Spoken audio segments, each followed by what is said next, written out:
Muy buenas tardes, señores, señoras, audiencia. El Departamento de Divulgación Editorial, la Dirección de Extensión Universitaria de la Universidad de Ciencias y Artes de Chiapas agradecen la presencia del doctor Andrés Medina Hernández, antropólogo, y del doctor Carlos Gutiérrez Alfonso, catedrático e investigador del Centro de Investigación Multidisciplinaria de la Frontera Sur sobre Chiapas en la UNAM. Los comentarios y opiniones serán expresados con las voces tanto del autor, quien estuvo como responsable de la edición, como de la nota introductoria. Asimismo, escucharemos a Andrés Medina Hernández, quien nos ilustrará con su periplo y travesías, experiencias de vida y su desempeño profesional como antropólogo e investigador del Instituto de Investigaciones Antropológicas de la UNAM. La estructura del libro comienza con el apartado Infancia, continúa con Adolescencia, posteriormente incursiona en las secciones Juventud, Antropología en San Cristóbal de las Casas, Recuento de una labor, e incluye también el anexo 1 sobre diversas obras escritas por él acerca de Chiapas y su problemática. Concluye la estructura del libro con el anexo 2, fotografías. Quiero destacar entre sus publicaciones el ensayo La etnografía y la cuestión nacional en Centroamérica, una aproximación, de la colección Apuntes del Sur, número 5, editado por la Unicash y Sesmeca, primera edición, 2019. ¿Les parece si comenzamos por hacer un breve recorrido por la trayectoria de quien es el protagonista de la conversación que nos convoca en esta ocasión? Carlos, por favor, platícanos cómo surge el interés por la sistematización del trabajo realizado por el doctor Andrés Medina Hernández, quien no dudo tiene mucho que decirnos acerca de su trayectoria y que no fue registrado en este libro. A lo mejor hay secretos que tiene por ahí guardaditos, ¿verdad? Como haces. Entonces, ¿les parece si comenzamos, señores? Carlos, doctor Andrés, adelante, bienvenidos. Enorme gusto conocerlo, doctor Andrés. Igualmente, y a Carlos, que somos amigos de antes, igual me da gusto saludarte. Gracias. Muchas gracias. Gracias al maestro Noé por la invitación y al ingeniero Salvador y a vos, Luciano, por hacer posible esta presentación de las conversaciones con el doctor Andrés Medina Hernández. Hace años, no tengo ahora el dato preciso, se pensó que era conveniente registrar. Uno de los compañeros, cuando yo estaba en el Sesmeca, pensó que era conveniente registrar las historias de los antropólogos que habían estado en Chiapas. Este compañero ya falleció, Víctor Esponda Jimeno, lanzó la propuesta y él se dio a la tarea de hacer una primera conversación, hizo un primer libro con don Thomas Lee. Se publicó el libro en un formato que se fue pensando ahí en el Sesmeca, cómo debía estar el libro, y se publicó. Ahora se me escapa el año, no tengo a la mano un ejemplar. Como nos ha pasado desde hace un año, pues estamos confinados. Resulta lamentable no tener los materiales a la mano para dar los datos precisos. Y bueno, entonces estuvo esa primera experiencia y hubo un momento hace como 6 años en que se dijo que en ese entonces en el unos 7 más o menos de eso, y se pensó que el doctor Andrés Medina podría estar en esta colección, y entonces pues me puse en contacto con él. Quiero poner por alto el que él me tenga dentro de sus amistades. Yo aprecio muchísimo toda su deferencia, toda la atención que tiene hacia mí, lo tengo en un alto valor. Y entonces ya nos pusimos de acuerdo. Él lo platicará en un rato más. Tiene un estrecho contacto con Chiapas, y en sus viajes buscábamos tiempo para hacer el libro. Y luego pues vinieron varias cosas que tenían que ver con mi vida, con estas supuestas definiciones en las que uno en ocasiones se involucra. Y pues bueno, se fue quedando ahí el material, y llegó el momento que dije que había que darlo a conocer, que era importantísimo darlo a conocer.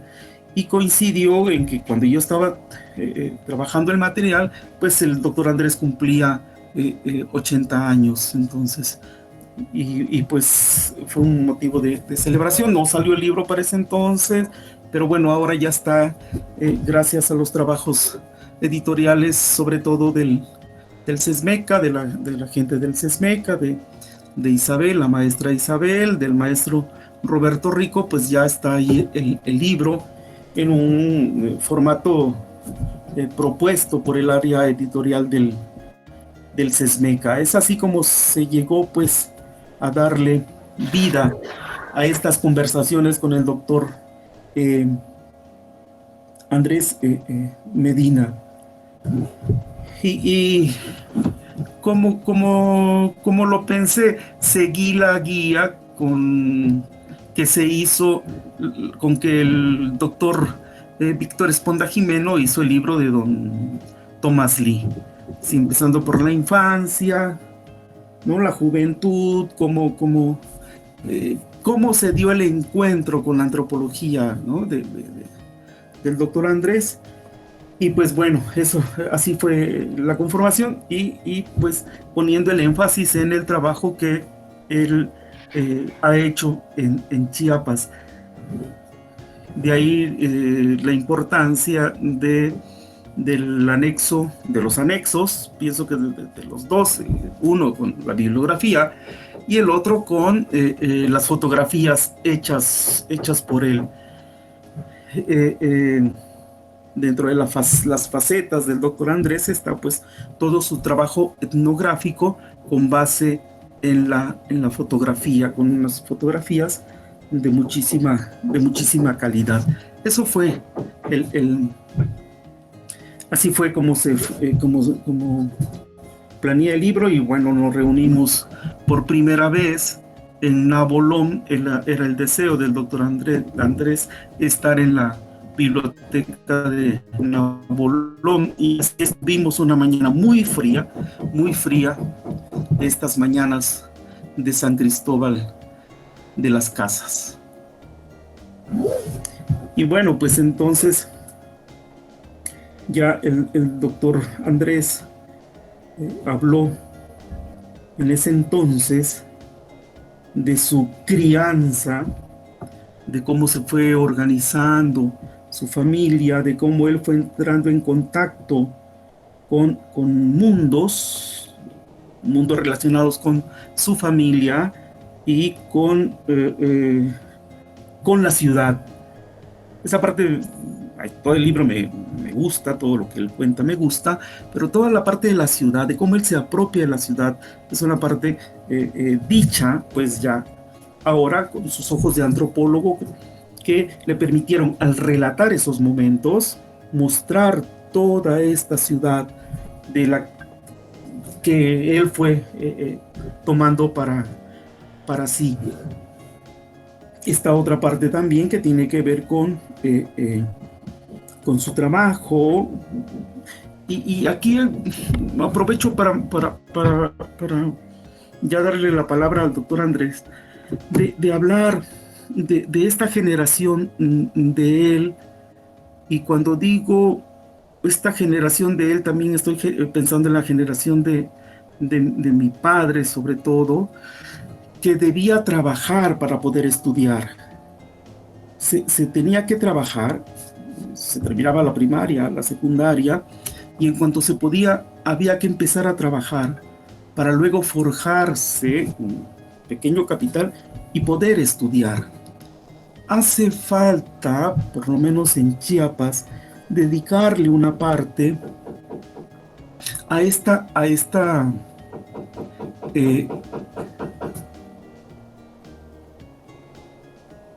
hace falta dedicarle con cuidado una mirada a esta generación, a la generación que nació en los años 30, finales de los años 30. Está toda esta parte que quiero marcar en términos de la vida de él. Y luego está el trabajo antropológico.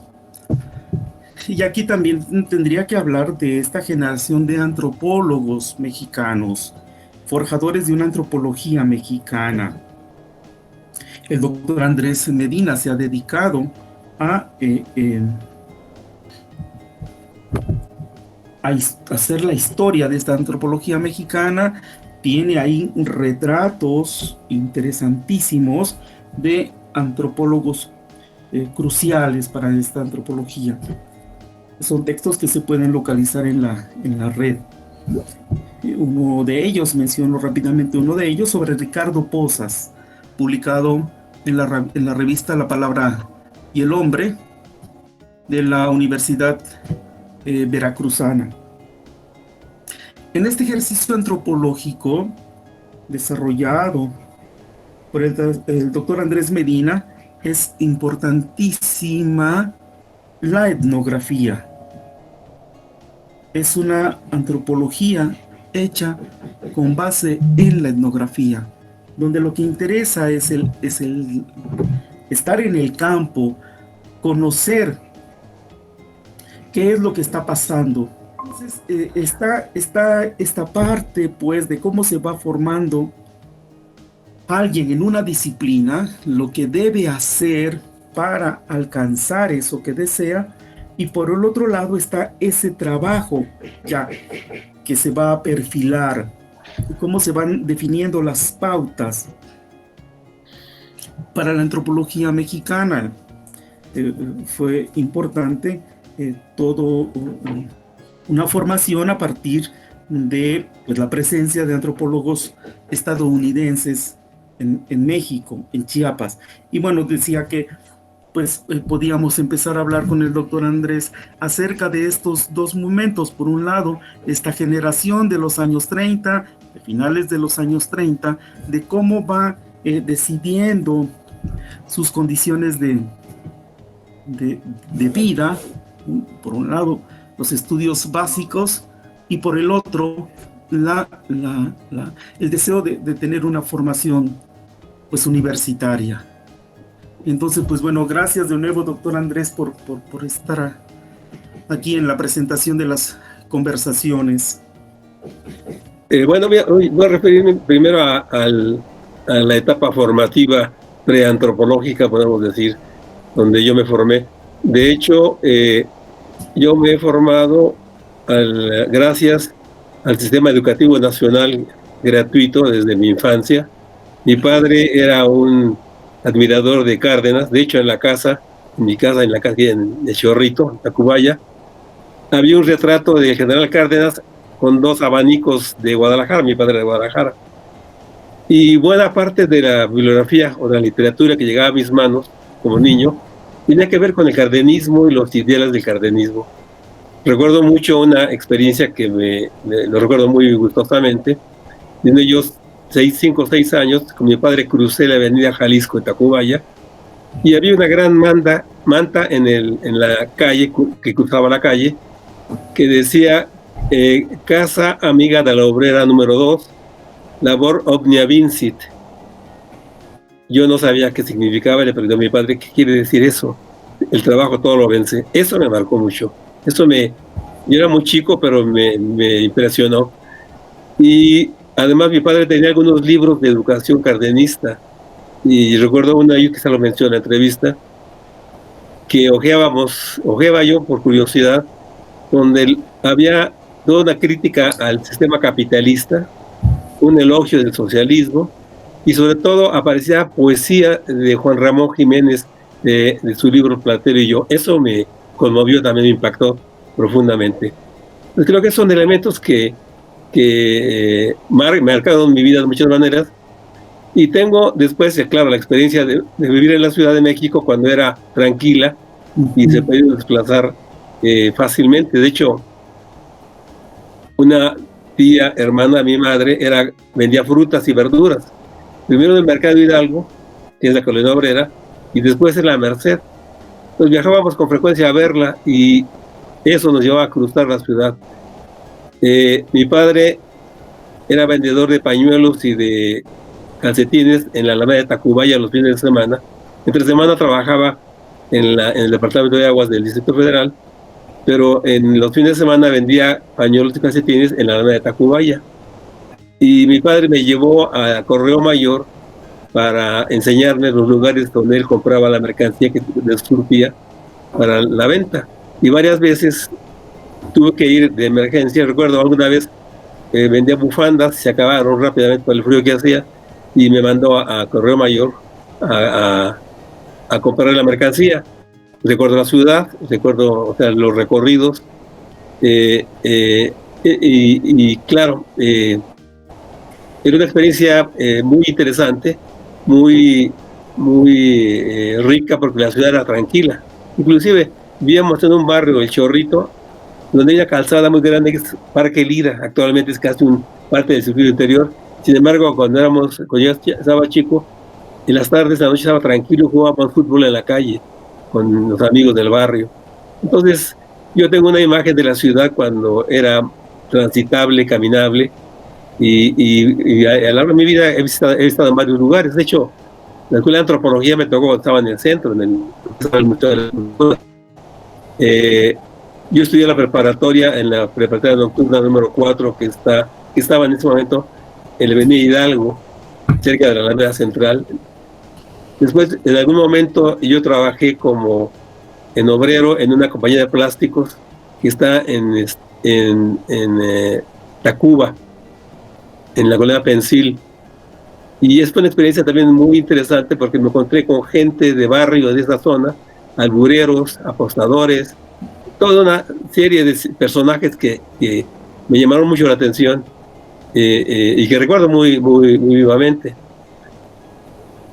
Después yo entré a trabajar en una oficina de una fábrica de tornillos que estaba en el norte de la ciudad, en la antigua carretera a Pachuca.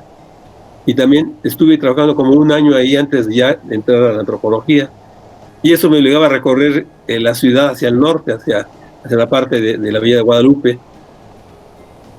Además, debo decir que mi padre era un conocedor de la ciudad también. Y de alguna manera me transmitió esa curiosidad y este interés por la ciudad, la Ciudad de México sobre todo, recordando sitios importantes.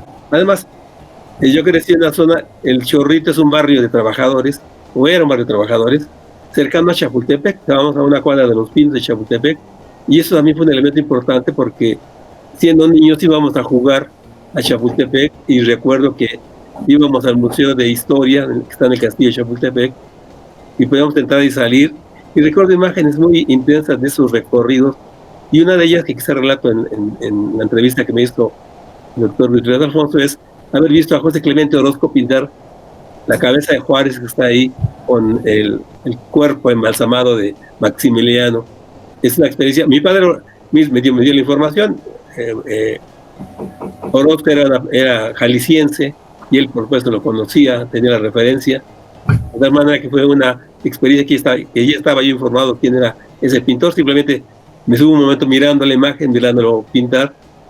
Osco, él siempre muy concentrado en su trabajo, y no, eso fue toda la experiencia. Entonces, creo que esas experiencias fueron importantes. La otra que quiero mencionar, porque alguna vez me pregunté por qué estudié antropología, porque tengo un interés en la diversidad cultural en México, y creo que eso tiene por lo menos dos referentes. Cuando mi padre vendía íbamos a vender a Tacubaya los fines de semana, había cargadores que andaban con su mecapal al hombro y cargaban las maletas con la mercancía que mi padre iba a vender. Había dos cargadores que eran como, había una relación personal con ellos ya de cliente. Uno de ellos era Sebastián y era un otomí, que era maestro de albañil, y este otomí se ganaba su dinero los sábados, se emborrachaba, y los domingos trabajaba como cargador para recuperar algo de dinero para la semana. Era muy amable, siempre se había alcoholizado, pero digo, lúcido y agradable persona. El otro era un joven, Antonio, me acuerdo que era del Valle de Toluca, era náhuatl, y hablaba me echó alguna su lengua nada más, no hablé mucho menos con él, pero son dos detalles interesantes. La otra es, claro, el mercado de Tacubaya, y un detalle interesantísimo, en la calle de Parque Lira bajaban los vendedores que vendían de Toluca para ir al mercado de Tacubaya, y vendiendo todo tipo de mercancías, petates, sillas, y desde luego ajolotes, chichicuilotes, patos que venían de la parte lacustre del Valle de Toluca.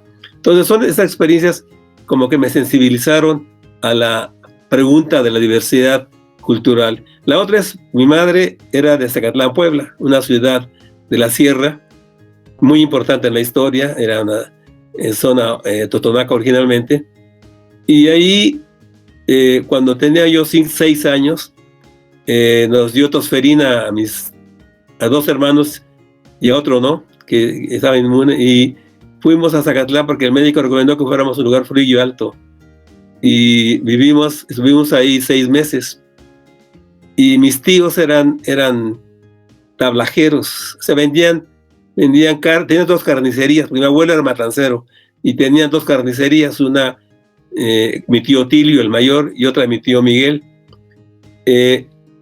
A mí me inscribieron, a mí y mi hermano Manuel, en una escuela de paga que se llamaba La Candelaria, y quedábamos todo el día ahí en el centro. Y mi tío Miguel, yo recuerdo una experiencia, una vez comiendo, me dio unos tacos. Bueno, nadie me dijo que había que acostumbrarme a comer tortilla con chile, porque cuando se va a la sierra es lo único que se puede comer. Esto me recuerda mucho a los comerciantes ladinos que encontré después, que van como aquellos que vendían cerdos y los arreaban por la sierra.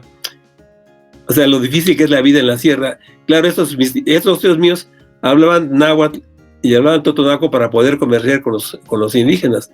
Recuerdo que mi tío Miguel tenía las cabezas de res en su mostrador y me dijo, estas son para los totonacos que les gustan estas cabezas. En fin, creo que puedo ahora recuperar esas experiencias sobre la diversidad cultural y sobre esta composición cultural del país, pues. Y creo que en ese sentido la antropología me dio la posibilidad de recuperar esas experiencias más allá de ser biográficas y convertirse en una reflexión que me conduce a hacer más preguntas de orden ya profesional sobre la diversidad cultural en México. Creo que sería la primera parte de lo que yo recuerdo ahora. La segunda parte es mi ingreso a Chiapas fue circunstancial, porque siendo yo estudiante de lingüística, sí estaba en segundo año de antropología. Yo llevaba lingüística con Mauricio Suárez, uno de los grandes lingüistas de México, en lingüística general. Su esposa, Evangelina Arana, daba fonética y fonémica, yo llevé ese curso. Y estando en este curso, llegó Norman Amacuón, del Departamento de Antropología de la Universidad de Chicago, para buscar estudiantes que pudieran hacer registros fonéticos para su trabajo en Chiapas. Yo participé y me dijo, tanto a mí como a Roberto Escalante, obtuvimos las mejores calificaciones, y nos dijo el doctor Macuón, así una vez que hablamos con él, bueno, pues mañana se van para Chiapas para trabajar en el proyecto en que yo trabajo, en que yo coordino. Y de pronto me tuve que arrancar en la Colón para viajar a San Cristóbal Las Casas. Un viaje de 24 horas, recuerdo. Claro, la emoción del viaje, lo novedoso, fue pues una experiencia. O sea, recuerdo el recorrido, ¿no? Recuerdo mucho porque varias veces la parada en Cintalapa de la Colón con el pan que venden ahí, varias situaciones y que recuerdo esta experiencia. Yo tenía 20 años, era junio de 1958, y llegando nos hospedamos en la cabaña, que es el Centro Coordinador Celtal Tzotzil de San Cristóbal Las Casas, que tenía un área especial para visitantes. De hecho, después descubriría que este Centro Coordinador era el modelo que presentaban siempre los directores del INI, y bueno, Alfonso Caso y Villarrojas, a los visitantes extranjeros, porque había una zona de hospedaje para visitantes, un lugar muy agradable. El lugar tenía su restaurante, que se llamaba La Cabaña, de ahí el nombre de toda la instalación, tenía campos experimentales, en fin, había una instalación modelo para el indigenismo. Ahí llegamos nosotros, Roberto Escalante y yo, y al día siguiente, o a los 2 días, nos presentamos en Abolom, donde había una llamada Mesilla Redonda Chiapaneca. Los que estaban ahí son antropólogos que han marcado la antropología en Chiapas y en México, pero los 2 personajes que conocí ahí y que también fueron así importantes en la antropología mexicana son Villarrojas y Julio de la Fuente. Julio de la Fuente era el subdirector del INI. Alfonso Villarrojas era el director del Centro Coordinador. Pero un detalle muy interesante que creo narro también en la conversación con Carlos, es que mientras de la Fuente llegó como un funcionario que nos saludó de lejos y se instaló en la mesa, don Alfonso Villarrojas nos saludó de mano a cada uno de los estudiantes, presentándose personalmente. A mí me llamó la atención. Y después ya estaban ahí, por supuesto, McQuon, estaba Vogt, el director del proyecto Harvard que comenzaba en sus momentos, y un grupo de investigadores. Había algunos también personas de San Cristóbal Las Casas, el señor Moscoso, don Prudencio Moscoso, por supuesto, los que yo recuerdo ahora. El caso es que hubo una discusión, presentaron trabajos, y ese fue mi primer contacto con este grupo de investigadores. Mi trabajo, también lo narro, me parece, era recoger información lingüística para reconocer la frontera entre el Celtal y el Tzotzil. Entonces teníamos Roberto Escalante que recorrió la parte baja, es decir, Teopisca, Amatenango, Villa Las Rosas, y yo tenía que recorrer la parte alta, que es a partir de Chilil. Había una carretera que llegaba a Chanal y pasaba por muchas rancherías en la frontera de Huistán. Yo llevaba una grabadora que pesaba como 8 kilos, recuerdo, con carretes de 5 pulgadas, lo cual pues, no tenía, era lo que tenía, entonces lo hacía con gusto. Y una de las experiencias que recuerdo, que también la narro seguro en la entrevista, es que llegando yo a Chilil con mi grabadora, se soltó un aguacero y me refugié en una cabaña que estaba frente a la clínica del INI allí en Chilil. Lo que me llamaba la atención de esa clínica es que había 2 huistecos que subían agua al tinaco de la clínica para que el doctor tuviera agua potable, lo que me llamó la atención. Pero ya estando refugiado en una especie de cabaña, me encontré con Roberto Laughlin, este antropólogo de Harvard y del Smithsonian, con guaraches, joven, y platicamos un momento, y no olvido lo que él me dijo que quería hacer. Dice, mi objetivo es hacer un libro sobre los sueños de los indígenas chiapanecos. Muy interesante, porque eso va a ser la línea de su vida, y va a trabajar en los sueños. Pero de hecho publicó un artículo en el libro que publicó la Universidad de Harvard en el INI, donde habla de los sueños. Pero después se enfrentó a una tarea que me parece extraordinaria, es una experiencia, porque se dio cuenta que no bastaba con hacer un vocabulario y hablar. Él hablaba tzotzil, por cierto, pero tenía que hacer un análisis, un diccionario que tuviera toda una riqueza cultural, digamos, la semántica del tzotzil de Sinacantán. Él pasó entre 15 y 20 años reuniendo su material. Yo pensaba que en México eso era imposible de hacer, porque aquí con los informes que piden cotidianamente, si uno no tiene algo tangible, gradualmente lo sacan de donde está trabajando. Él se pasó 15, 20 años trabajando en su diccionario, y al final el libro más importante de él no es el de los sueños, que pasó después, sino el gran diccionario tzotzil de San Lorenzo de Sinacantán, Este es un libro extraordinario, modelo, con un detalle que, hablando yo con él, me decía que él quería que apareciera en tzotzil, en inglés y en español, y en la Smithsonian le dijeron que no, que nada de español, tenía que aparecer solamente en inglés y en tzotzil, la parte que en tzotzil. En fin, creo que esa es mi experiencia. Luego llegar a San Cristóbal, quiero narrar también un detalle que recuerdo muy vivamente de San Cristóbal. Claro, una ciudad tranquila, como aislada parecía, y recuerdo a varios personajes que luego resultaron, que aprendí que eran importantes. Recuerdo en el centro de San Cristóbal, sentado en una banca con zapatos tenis, a un anciano que resultó ser el general Pineda. Ya estaba grande, se iba a tomar el sol, y pues alguien me dijo, no, pues es el general Pineda. Yo no sabía quién era, hasta después ya, claro, leí el libro de Moscoso sobre el general Pineda y la revolución, que iba a ser un personaje importante de la historia chiapaneca. Y luego había una tlapalería ahí en la calle de Mazariegos, frente al palacio, donde estaba un señor que atendía muy diligentemente a su familia, que era Erasto Urbina.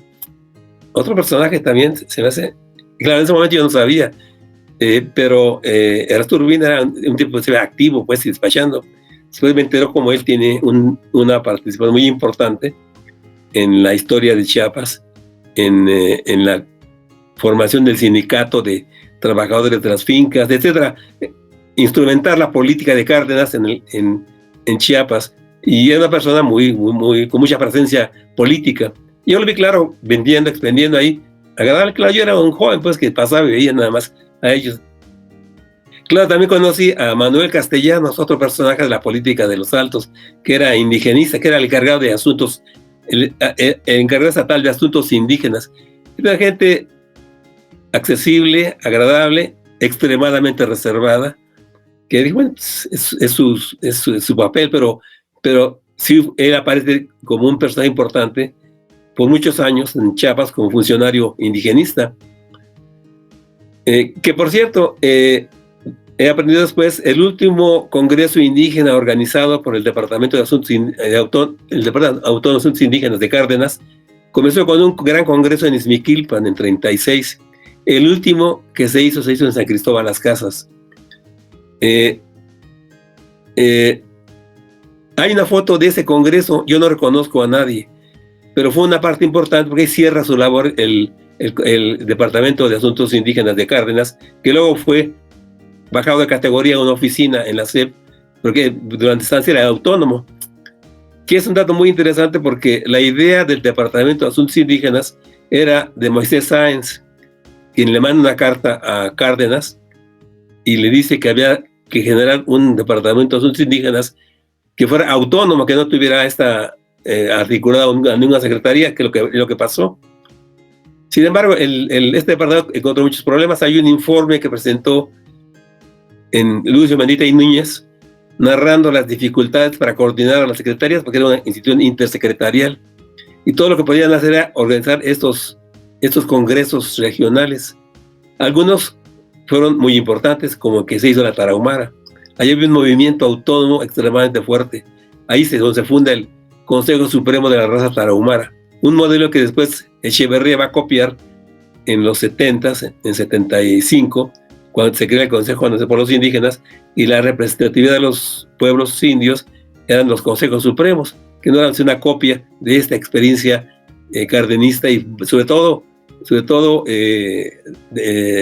Tarahumara, que además tiene una historia fascinante que escribió un antropólogo que estuvo en el norte, trabajando en la Escuela de Antropología del Norte, que pidió ordenar el archivo del Centro Coordinador Indigenista de la Tarahumara en Huachochi. Y el revisar ese material y ordenarlo, descubrió la historia de ese centro coordinador y descubrió este movimiento político que resultó de una importancia extraordinaria porque era una propuesta de autonomía. En esto tiene una participación muy importante los alumnos, 2 alumnos o 3 alumnos tarahumaras que estuvieron en la Casa del Estudiante Indígena, que se funda en la época de Calles. Estos estudiantes hacen lo que parecía imposible. Esto lo ve, los tarahumaras son una porción dispersa, muy aislada, y sin embargo ellos lograron articular toda esta región y presentar una demanda, una propuesta para solicitar que se hiciera una modificación municipal, que se cree un organismo que se respetara a las autoridades, que se respetara su lengua, su cultura, en fin, una serie de propuestas que eran muy de avanzada. Pero eso era el resultado también de un grupo de maestros que era comunista, que había estado en la Unión Soviética. Uno de ellos es Francisco Hernández, que después sería dirigente a nivel nacional.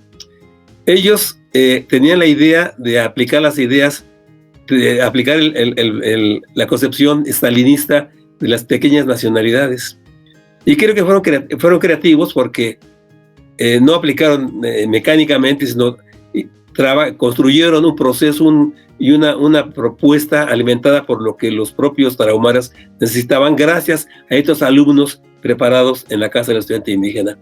De tal suerte que ese es un momento importante. Ahora, otro dato muy interesante es que en esta Casa del Estudiante Indígena había también estudiantes tzotzilles.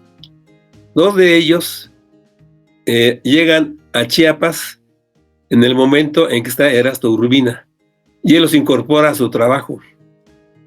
Estos estudiantes, y esto lo escribió Jean Rus, van a construir lo que llama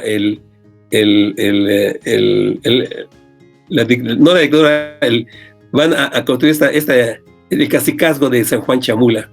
Uno es Salvador López Castellanos, recuerdo, y el otro no recuerdo, pero son dos estudiantes que se forman, es igual, que una experiencia como los tarahumaras, pero al final van a convertirse en caciques de Chamula. Digo, esta historia la tiene escrita Jean Rus cuando habla de la comunidad priista en los Altos de Chiapas.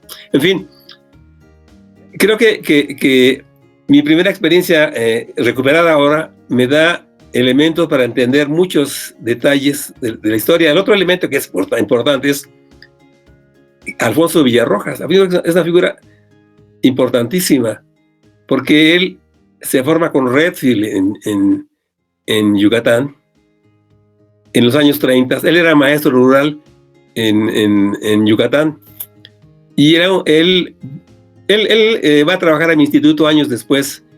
Cuando era director Jaime Lidbach de Antropológicas, invita a maestros jubilados para que se incorporen al instituto y conversen con los investigadores. Johanna von Haber, Barro Dahlgren, el señor don Antonio Pompa y Pompa, y Alfonso Villarrojas, entre otros, tenían sus oficinas. A Villarrojas dio un curso, y llevo un curso con el doctorado, y era un extraordinario conversador. Yo cuando lo vi, me sorprendió que nos saludó de mano a cada uno de los estudiantes. Sin embargo, tenía mala impresión porque un amigo mío, estudiante, Luis Reyes, tuvo problemas con él para poder entrevistarlo. Y me quedó esta marca. Sin embargo, cuando lo encontré en el instituto, fue una persona cálida que narraba su experiencia. Él estudió en Chicago varios años, conoció a Malinowski, conoció a Radcliffe Brown, se formó en esa tradición. Él se convirtió en investigador de la Carnegie Institution a partir de 38, y viaja con Redfield, mal trabajo en Chancom. Él narraba que era un joven de Mérida, de familia con recursos, que hereda, tiene una buena herencia, pero la dilapida, de tal manera que en un momento dado ya no tenía dinero y tuvo que trabajar como maestro rural para poder sobrevivir.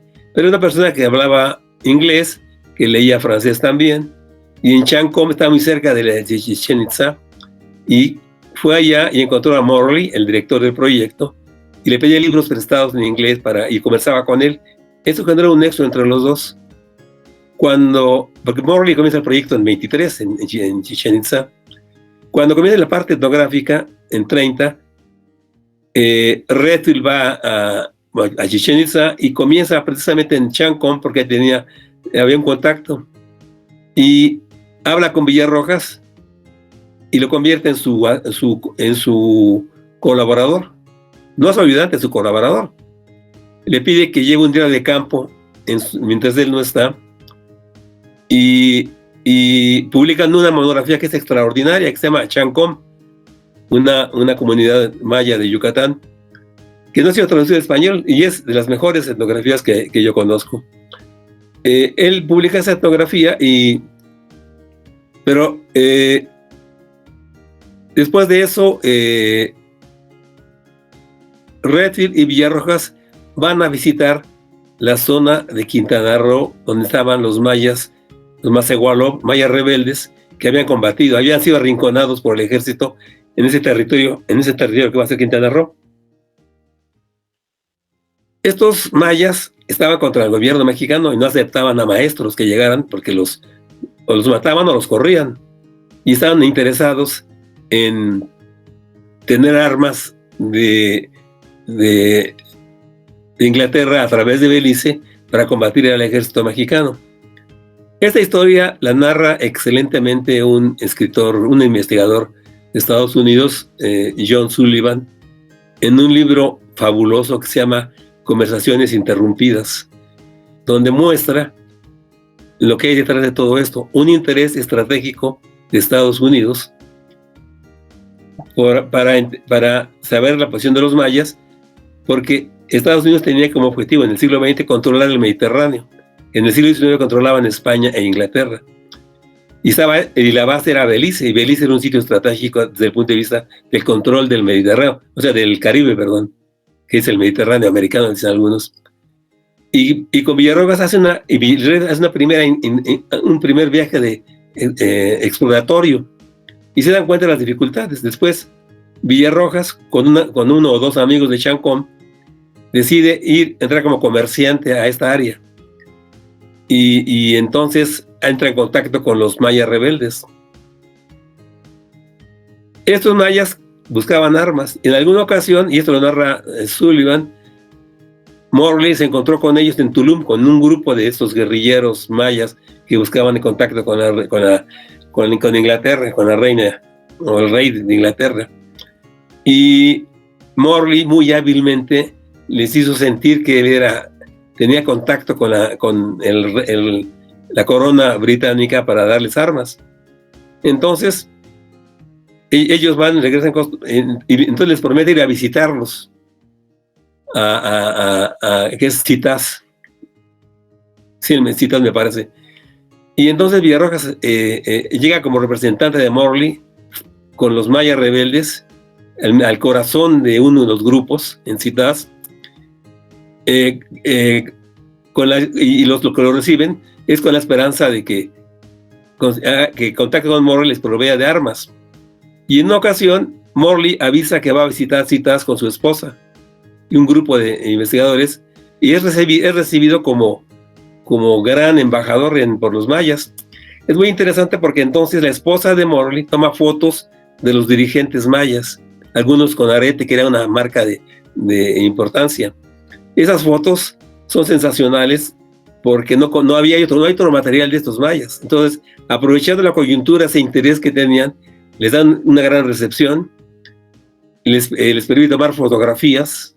Si uno el libro de Los elegidos de Dios de Villarrojas y otros libros, ve esas fotos de una excelente calidad y de estos mayas que estaban ahí organizados como rebeldes, pues, que no permitían la entrada que no hubiera mexicanos.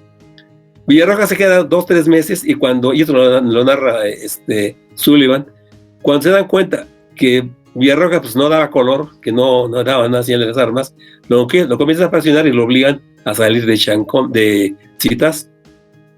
Sin embargo, Villarrojas había reunido muy buena información, y de hecho el libro Los elegidos de Dios es una de las mejores etnografías que hay en México sobre un pueblo indígena. Este libro apareció en 1945 en inglés como The Maya of East Quintana Roo, y se traduce hasta 1978 en México. Ahora, lo interesante, y lo dice Sullivan, es que el texto en español es diferente del texto en inglés. No se sabe si el texto en español le sirvió de base para publicar el inglés, si es otra versión que él escribe posteriormente, por el que son dos libros diferentes. O sea, uno tiene que consultar las dos versiones para ver dos monografías ligeramente diferentes de esta región, que es muy importante. Villarrojas se vincula con la Carnegie Institution y Redfield para extender el interés no solamente del proyecto, sino de Estados Unidos por conocer el área maya. Hace un viaje de exploración a los Altos de Chiapas. Recorre a caballo gran parte de los Altos de Chiapas buscando el pueblo más primitivo, entre comillas, digamos, para hacer una investigación, y encuentra que Oshchuk le parecía el pueblo más primitivo. Regresa y comienza a planear su viaje, su proyecto de investigación por parte de la Carnegie Institution en Oshchuk. Él trabaja 2 años en Oshchuk, en un paraje, en Sagalchen, y hace una muy buena investigación, y tiene un diario de campo que se publicó en Chiapas, de un libro de 800 páginas, su diario de campo. Pero curiosamente, Villarcas nunca publicó una monografía o un libro de Oshchuk, publicó artículos. Y un artículo de él que es clave, que abre toda una discusión muy rica, lo publica en 1947 en la revista American Anthropologist, ya traducido después, donde plantea 2 ideas que son novedosas. Por una parte, la existencia de clanes y linajes en los pueblos indígenas de Chiapas. Por la otra, que la noción de calor es fundamental para entender la política de los pueblos indígenas, que es ahora un temazo de investigación. Los trabajos de la cosmovisión con Alfredo López Austin, lo que ha trabajado en Guerrero, me suena el nombre de momento, Cathy Wood, comprueban esta idea que está ahí en la propuesta de Villarrojas, diciendo cómo la noción de calor es fundamental para entender el poder político de los caciques o dirigentes de las comunidades pobladas de los pasados Oshchuk. Ahora, él se nutre también de los datos que reúnen estudiantes en los 40, en 42. Tax como maestro de antropología, con una misión también de espionaje, según lo va a revelar otro investigador estadounidense, y lleva un grupo de estudiantes, 8 estudiantes primero, a Sinacantán, y después contrata a 3 estudiantes para 3 investigaciones a largo plazo, que son Calixta Guiteras, que va a trabajar parentesco en Cancún, Ricardo Pozas, economía en Chamula, y Fernando Cámara Barbachano, que iba a trabajar en Tenajapa y en Mitontic. En fin, lo que quiero hacer es mostrar cómo mi experiencia inicial en Chiapas, en esta mesa redonda y el trabajo que hice ahí, me pueden encontrar con esos personajes que después voy a documentar, que son personajes importantes en las investigaciones. De hecho, si uno se pregunta por qué el primer centro coordinador indigenista se hizo en Chiapas, esto tiene que ver con la importancia estratégica de lo maya. Y esta estrategia no es solamente la zona estratégica que es el Caribe, y estos son mayas, de hecho, sino que hay una motivación de fondo más importante que describe un investigador del Colegio de México hablando de unos senadores en el siglo XIX, de la aristocracia del este de Estados Unidos, que se dan cuenta que Estados Unidos llega tarde al colonialismo, digamos, europeo, y los arqueólogos que ellos que tenían iban a Europa a estudiar en los grandes centros de arqueología. Entonces estaba los estudios de Egipto, de Mesopotamia, el de Grecia, de Roma, y decían, pues nosotros no podemos hacer que ahí están avanzados, los europeos están muy avanzados, tenemos que querer nuestra área. Entonces dicen, pues vamos a escoger el área maya. Hay un artículo que se llama Los Bostonianos, publicado en Historia Mexicana, la revista del Colegio de México, y narra cómo entonces mandan a uno de sus, digamos, miembros de esta aristocracia como cónsul a Campeche para que comience a explorar la posibilidad de hacer investigación y sobre todo de obtener piezas arqueológicas. Esta experiencia va a conducir a la famosa, bueno, primero, este cónsul compra la hacienda de Chichén Itzá, donde está la zona arqueológica.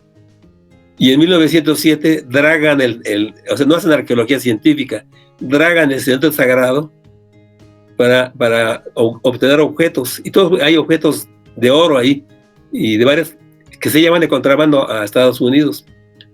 El propio Morley mete de contrabando en Bélica Diplomática. Tozer, otro investigador, en su también llevaba objetos de oro ya para la Smithsonian. Entonces, ese detalle me hizo pensar sobre esta importancia del área maya y de Chiapas en particular, el área maya de Chiapas y de Guatemala, por supuesto. Todavía, otro detalle que es muy interesante, eso lo narro, perdón, un artículo que publiqué recientemente en 2015, como el director de la Carnegie Institution en 1920 tenía el proyecto de Morley, que había hecho espionaje en Chiapas, en Yucatán, decide abrir el proyecto en Guatemala de arqueología y en México, en Chichén Itzá. Ya habían comprado la hacienda, ya estaba ahí Morley, ya estaban pensando qué hacer. Y llegan a México Morley con el director de la Carnegie y hablan con Gamio, que tenía un papel importante, un político importante. Y en la coyuntura de los tratados de Bucareli, se conoce toda una especie de ansiedad del gobierno de Obregón por tener el reconocimiento a su gobierno. Van a hablar con Obregón directamente y autoriza que se instale el proyecto de investigación arqueológico de Chichén Itzá, que es simultáneo al de Guatemala, que inició en los terrenos de la United Fruit. Entonces, esto explica este interés por Yucatán primero, este interés por Chiapas y por Guatemala posteriormente. Y sobre todo, Villarrojas creó que ese personaje importante. Bueno, Villarrojas, decir algo más. Él, después de que trabaja en la Carnegie, se incorpora, él no me lo dijo personalmente, él se quedó sin trabajo y se incorpora al proyecto del río Papaloapan, que es el gran proyecto en la época de Miguel Alemán para desarrollar la agricultura comercial. Había que movilizar a la población de la cuenca del Papaloapan. Entonces Villarrojas entra ahí y de hecho escribe un libro sobre la región mazateca. Y él narra cómo él narra su experiencia, cómo se incorpora después a la política indigenista. Cuando Alfonso Castro decide organizar el Instituto Nacional Indigenista en 1948, busca a los mejores antropólogos del momento. Ricardo Pozas, por supuesto, Alfonso Villarrojas, Fernando Cámara, son los alumnos de él. Y creo que Villarrojas es la pieza fundamental que convence a Castro y al grupo que está de que se abra el primer centro coordinador en San Cristóbal Las Casas, en Chiapas, porque hay bastante información antropológica que permite respaldar este proyecto. Después, el propio Julio de la Fuente viaja a San Cristóbal junto con Alejandro Marroquín. De hecho, en mi opinión, la idea de la región de refugio está ya dada por Marroquín, que era economista y muy amigo de Aguirre Beltrán. Entonces, eso explica que Villarrojas primero influya en la presentación, influya en la creación del centro coordinador, y en segundo lugar, él también influye en que se incorporen todas estas serie de personas, antropólogos, y él abre las puertas del centro coordinador a las universidades estadounidenses. Él tenía como un agradecimiento y una simpatía por Estados Unidos. Entonces abre las puertas primero a la Universidad de Chicago, que ya en 42 sí lo había hecho con apoyo del gobierno del Estado, pero en ese momento es también a la Universidad de Harvard, y al proyecto de Harvard, que era un gran proyecto, fue un gran proyecto. Entonces Villarrojas creo que es la pieza clave. Él está muy bien relacionado y permite entonces incidir en esta primera fundación. Claro, el segundo centro coordinador que se funda es de la Tarahumara, por la importancia política de la Tarahumara. Y el tercero, y aquí no estoy tan seguro, es el que se hace en la región del Papaloapan, porque había que remover la población, y Villarrojas tiene un papel importante también en esa tarea. En fin, todo eso desprende de mis experiencias cuando yo tenía 20 años en San Cristóbal Las Casas. Claro, lo recupero porque ahora tengo esa posibilidad de hacerlo. De otra manera, habrían sido incidentes circunstanciales en mi vida, pero dado que tenía esa información y he seguido trabajando en el área, pues me parece que veo la dimensión y la complejidad de este proceso. Pero además creo que esto también está detrás de el inicio de las investigaciones antropológicas en Chiapas con una perspectiva, digamos, avanzada en cuanto a tecnología, propuesta teórica y metodológica. Los diarios de campo que hacen Villarrojas, Cámara, Pozas, Calixa Guiteras son materiales importantes ahora. Son los primeros diarios de campo hechos de acuerdo con una norma antropológica establecida por los ingleses que llegan a Estados Unidos, a Chicago. sea, ellos tienen el privilegio de aplicar esa metodología rigurosa fundada por Malinowski. Además, Villa hablaba de Malinowski, que tiene una muy buena amistad con él. De hecho, Malinowski llega a México en 42 y viaja a Oaxaca con Julio de la Fuente y con Villarrojas. Publican un libro en México, Julio de la Fuente y Malinowski. Escriban un libro que se llama La economía de un sistema de mercados, me parece, no recuerdo en este momento el título, que aparece en español por la editorial de los estudiantes de antropología de la Escuela de Antropología, y mucho después aparece en inglés en Inglaterra, gracias a una alumna de la ENA, Susana Drucker, neoyorquina, que se casa con un inglés y que recupera entonces los documentos originales en inglés y publica el libro en inglés. Este libro en inglés tiene unas fotos espléndidas donde se ve a Malinowski con Julio de la Fuente y Alfonso Villarrojas en el Istmo de Tehuantepec, donde uno ve entonces esta amistad que había de Villarrojas con Malinowski.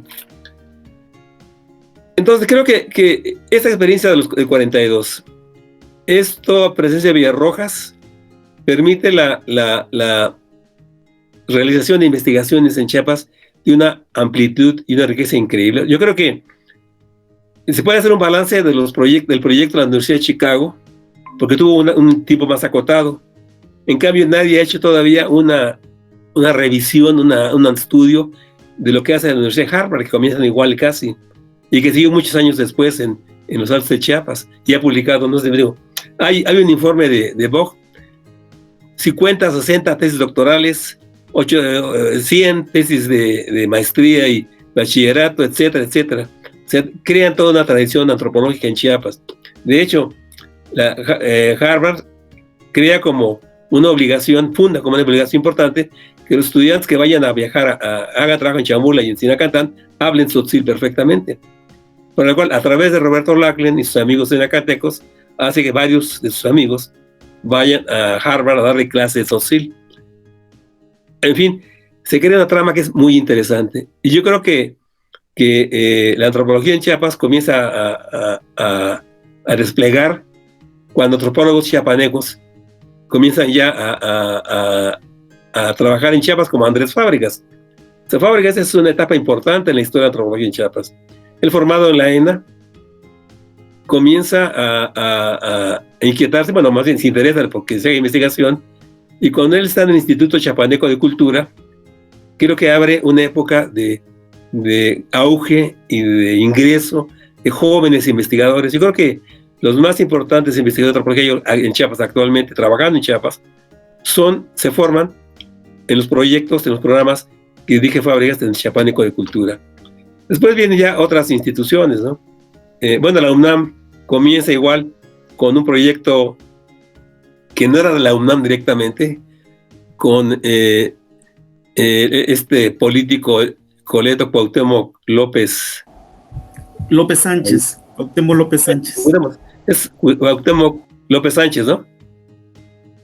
Sí, él es también, la historia es muy interesante. Él es abogado general de la UNAM y entra en contacto con un rector, se va el nombre en este momento, un rector muy importante, bueno, con un funcionario de Carpizo, el doctor Carpizo, y le hace su campaña para la rectoría. Hay un detalle muy interesante.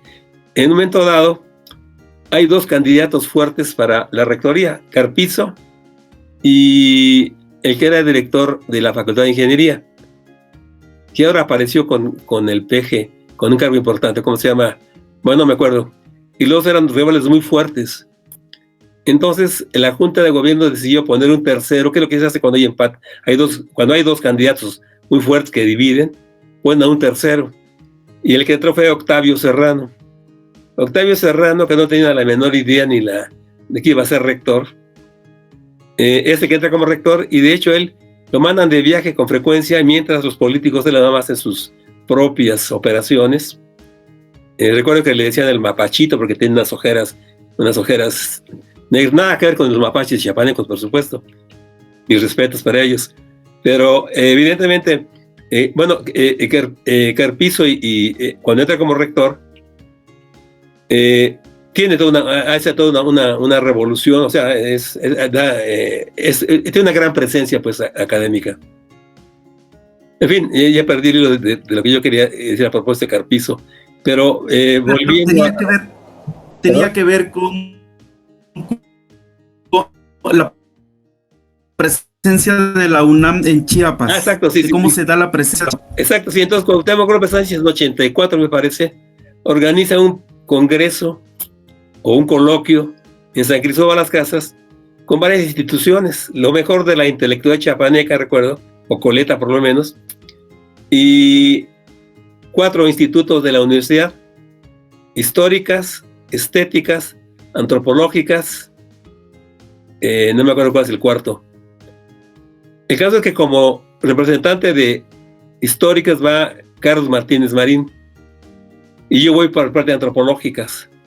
Entonces la idea era crear un centro interinstitucional de investigación y el rector le da los recursos, el presupuesto y hasta los muebles para crear este centro de investigación que se va a llamar CIMECH, me parece que es su primer nombre. El CIMECH se instala ahí en una casona que está en la calle 11 de octubre y el Andador. 28 de agosto y el Andador. Exacto, sí. En esa casa se instala, que es una casa muy bonita, un lugar muy bello. Pero Cuauhtémoc se mete en la política y me parece que es procurador con patrocinio y se olvida de esto. Y el centro languidece casi por desaparecer. Se mantiene gracias a una o dos personas que están en cargo de esto, Manuel Hidalgo entre ellos, pero entonces interviene por alguna razón con Pablo González Casanova, hijo, que era médico, que tiene experiencia en África, en medicina social, y él es nombrado director de este CIMECH. Y nos llama a varios para que trabajemos. Yo hablé con él muchas veces, pero me di cuenta que no tenía claro qué quería hacer. Sin embargo, el apellido González Casanova es importante. Entonces, él iba a la Coordinación de Humanidades y le abrían las puertas el doctor Pablo González Casanova, hijo, y consiguió recursos. Y creo que esta historia ya creo que la escribió Gabriel Asensio en yo creo que en el boletín que se publicaba en Sesmeca, esa historia de cómo se va a transformar pues en el PROIMSE, cuando está Luis Vargas como director de mi instituto Antropológicas, que se interesa, y cómo ahí comienza a estructurarse académicamente. Había varias personas que no tenían título universitario, y un requisito de la normatividad de la UNAM es tener un reconocimiento académico, ¿no? Entonces comenzaron a salir personas y hubo conflictos internos. Hasta que finalmente, cuando está Linda Manzanilla en la dirección de antropológicas, yo creo que en 2001, no estoy seguro, envía a Otto Schumann para que finalmente consolide este PROIMSE y lo convierta en una institución universitaria. Este es el antecedente que va a conducir después al CIMSUR.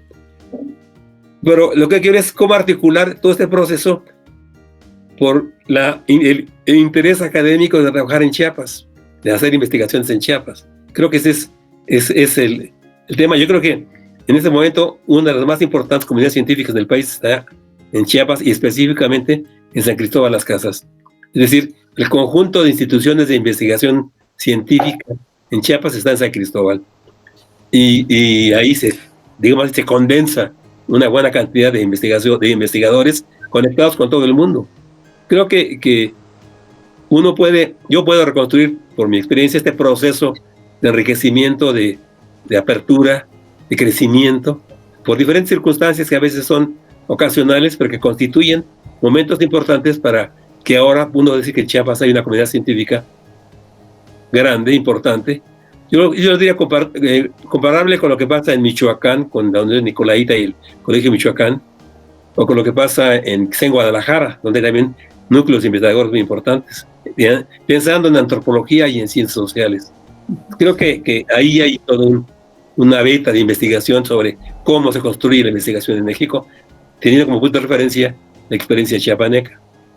Y en esta trama usted tiene un lugar fundamental, es lo que quisiera decir, y bueno, se puede observar el sitio que usted tiene en este libro que usted tuvo la gentileza de que se hiciera, que son las conversaciones con Andrés Medina Hernández.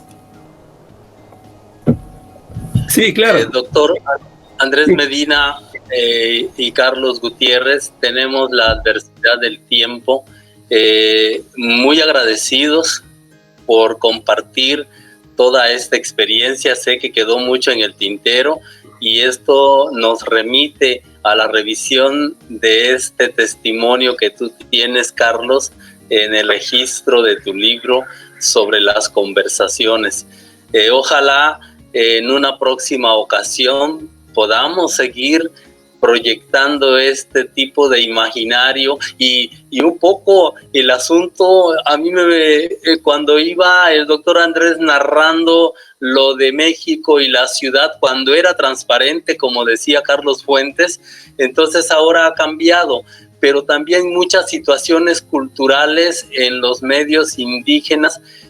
Parece ser que sigue habiendo una especie de rezago desde donde yo sé y desde la poca información que tengo. Entonces yo creo que hay mucho todavía que registrar, mucho que intentar transformar, por supuesto, como decía el doctor Andrés, en el sentido de que nos hace falta galones de tinta, ¿verdad?, para sentarse a escribir y documentar etnográficamente todo este acontecer multicultural.